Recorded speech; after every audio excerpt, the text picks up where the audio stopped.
So hello guys, welcome to our new vlog. So guys, आज हम करा रहे हैं अपने स्प्लिट एसी की सर्विस, क्योंकि गाइज हमारे स्प्लिट एसी में बहुत ज़्यादा दिक्कत आ रही थी, बहुत ज़्यादा नॉइस आ रही थी और गाइज सबसे बड़ी चीज़ कि वो कूलिंग ही नहीं कर रहा था। तो मैंने तुरंत एसी वाले टेक्नीशियन भैया को कॉल करके उन्हें बुलाया और उनको चेक करने के लिए बोला।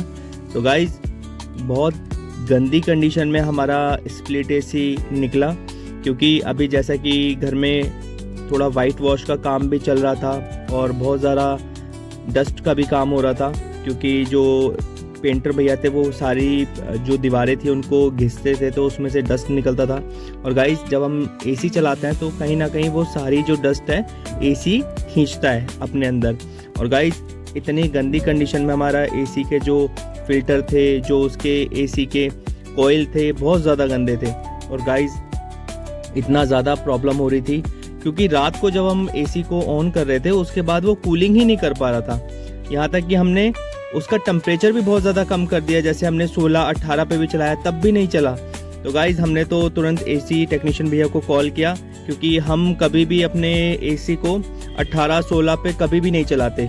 हम नॉर्मल 25-26 या 24 पे, इससे ऊपर ना इससे नीचे हम इतने में फिक्स रखते हैं, क्योंकि उससे क्या होता है एसी की लाइफ बनी रहती है। क्योंकि गाइस जैसा कि समर का मौसम चल रहा है तो इस वजह से जो बाहर का जो आउटडोर होता है, एक तो पहले ही वो बाहर रखा होता है, ऊपर से उसमें और हीटिंग पैदा हो जाती है।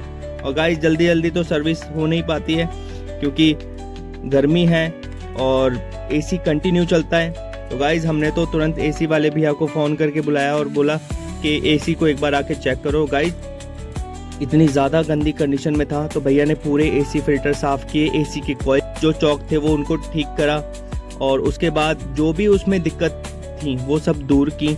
उनको जो भी कोई जो इलेक्ट्रिक जो सामान था उसको चेक किया जो इम्पोर्टेंट होता है। और गाइज क्यों ज़रूरी होती है एसी की सर्विस? गाइज इतने ज़्यादा इंसिडेंट हो रहे हैं और कहीं ना कहीं वो हमारी कमी की वजह से होते हैं।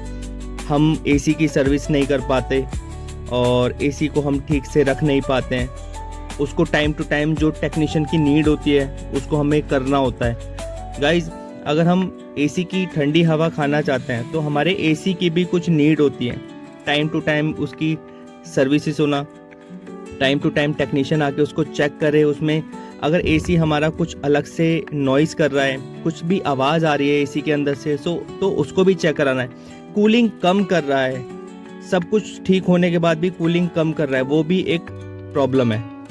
तो हमें ऐसी प्रॉब्लम को इग्नोर नहीं कर रहा है, उस प्रॉब्लम को हमें दूर करना है। अगर हम उस प्रॉब्लम को दूर नहीं करेंगे तो कहीं ना कहीं एसी में फॉल्ट होना तय है, क्योंकि हम जब एसी को अंधाधुंध चलाते हैं वो भी एक प्रॉब्लम है। और गाइस मैंने आजकल देखा है कि लोग ना गर्मी ज़्यादा है तो एसी को 16 पे चलाएंगे, 18 पे चलाएंगे। गाइस बिल्कुल गलत है, क्योंकि एसी पे लोड पड़ता है। जब एसी को हम 16-18 पे चलाते हैं तो एसी पे लोड पड़ता है, क्योंकि उस पे प्रेशर पड़ता है कि मुझे कूलिंग ज़्यादा करनी है। कूलिंग ज़्यादा करने का जब एसी पे लोड पड़ता है तो बाहर आउटडोर पे भी प्रेशर पड़ता है। और इतनी गर्मी में जब हमारा ऑलरेडी जो आउटडोर है इतना ज़्यादा गर्म होता है और उसके अंदर और हीटिंग पैदा हो जाती है। गाइस सबसे ज़्यादा हमें इन चीज़ों का ध्यान देना है। और सबसे बड़ी चीज़, हमें पूरे 24 घंटे में एसी को रेस्ट ज़रूर देना है। ऐसा नहीं है कि हमें 24 घंटे एसी चलाना है, क्योंकि कोई भी चीज़ है अगर वो चल रही है तो उसको रेस्ट देना बहुत ज़रूरी है। अगर हम उसे रेस्ट नहीं देंगे तो वो भी एक प्रॉब्लम हो सकती है। हमें रेस्ट देना है, उसको प्रॉपर 18-16 पे नहीं चलाना है, उसको प्रॉपर सर्विसिंग करानी है टाइम टू टाइम। उसके फिल्टर जो भी गंदे हो जाते हैं उसको हमें क्लीन करना है। बहुत सारी इन चीज़ों का ध्यान रखना है। और गाइस सबसे इम्पोर्टेंट चीज़, हमें अपने एसी को रेस्ट देना है। अगर हम उसको पूरे दिन चलाते हैं तो कम से कम हमें उसे टाइम टू टाइम उसको बंद भी रखना है।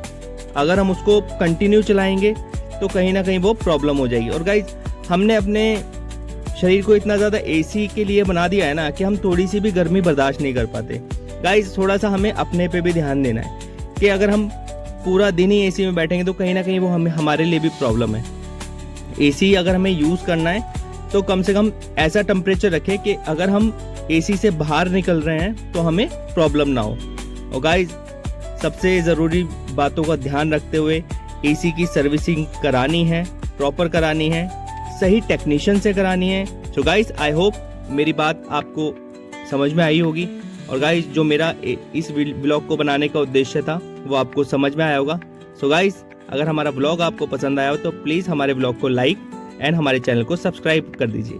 तो मिलते हैं जल्दी अपने नेक्स्ट ब्लॉग में। Bye, thanks for watching.